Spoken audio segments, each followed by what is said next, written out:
welcome to the Alaska Sleep Clinic's educational web series. Today we're going to be discussing 5 signs that your chronic snoring may in fact be obstructive sleep apnea.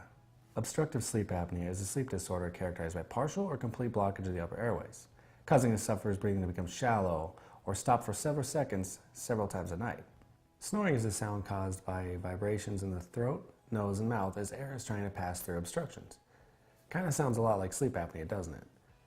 However, not all snoring is related to sleep apnea, and not all those that suffer from sleep apnea snore.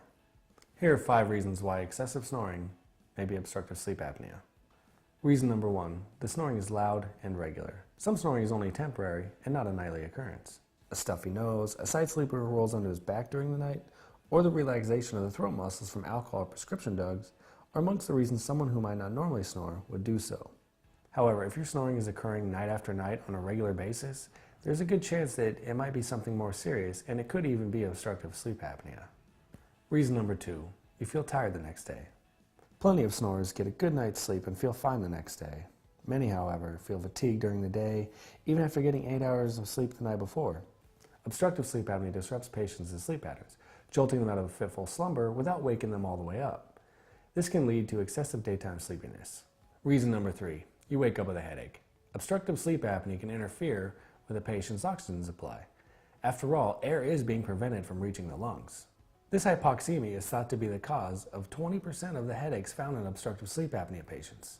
Reason number 4, your bed partner hears how you are snoring. Steady snoring is just that, steady. However, snoring associated with obstructive sleep apnea is distinguished by the pauses in breathing and sudden, almost violent snores that occur when the sufferer starts to breathe again. Essentially, loud snoring followed by silence, followed by loud gasps. A sleep partner might recognize this pattern even if the patient is unaware of it. Reason number 5, you've gained weight and don't know why. Obesity is a side effect of obstructive sleep apnea. If you snore and have found that you've also gained a few pounds recently, even though you haven't changed any of your exercise or dieting habits, there's a chance that you might have obstructive sleep apnea. Well, there you have it. 5 reasons chronic snoring may in fact be obstructive sleep apnea. If after watching this you suspect that you or maybe your bed partner might have obstructive sleep apnea, contact the Alaska Sleep Clinic at 855-AK-SLEEP or visit us on the web at www.alaskasleep.com. Thank you for joining us.